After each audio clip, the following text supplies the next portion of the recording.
तुम्ही बघत आहात जनमत मराठी। सर्वांना जय श्रीराम।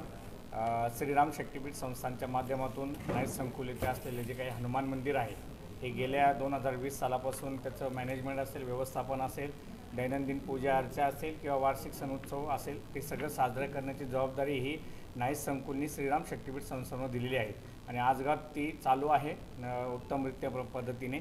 परंतु काही कालावधीपूर्वी कुठलाही परवानगी नसताना तिथे अचानक आपल्यालाही माहिती आहे की शासनाचा एक GR आहे की त्या GR प्रमाणे जर तिथे मांस मच्छी असेल किंवा बिअर बार असेल किंवा दारूचं दुकान असेल तिथे मंदिराच्या आजूबाजूला ती परवानगी नाही आहे, परंतु ते सगळं डावलून त्यांनी पुढल्या पद्धतीने परमिशन न घेता राज्य उत्पादन शुल्काच्याही डोळ्यामध्ये धूळ झोकून ते ह्या गोष्टींचे त्यांनी परवानगी वरच्या लेवलला आणून ते चालू केलेलं आहे।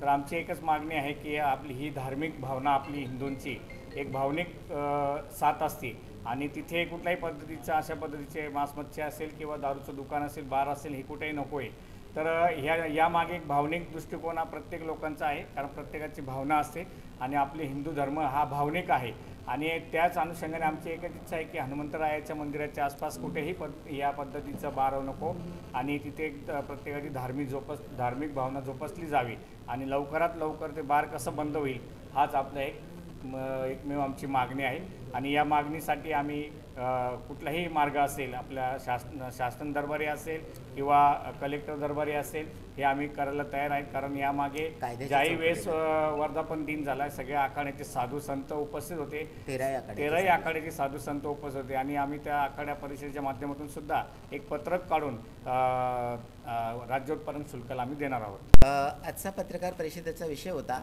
की नाईक संकुलमध्ये हनुमंतरायाचं मंदिर आहे आणि तिथलं पावित्र्यता राखावी, आजूबाजूला मांस मच्छी असू नये किंवा नशाचे दुकानं असू नये, हे बंद व्हावे आणि याचं पावित्र्यता राखावं म्हणून आजची पत्रकार परिषद होती।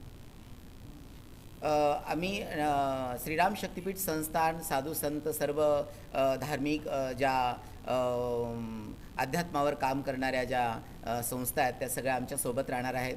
नाईक संकुल राहील। आम्ही मोठ्या प्रमाणावर आंदोलन पण आम्ही करणार आहोत जर आजूबाजूचं वातावरण जर नाही बंद झालं तर। हो, करणार आहोत, पुढे करू, कायद्याच्या चौकटीमध्ये करू। आत्तापर्यंत जीही गोष्ट केलेली आहे कायद्याच्या चौकटीमध्ये केलेली आहे, कारण की आम्ही संविधानाला फॉलो करणारे साधू आहात। विधान आहे जबाबदारी न्याय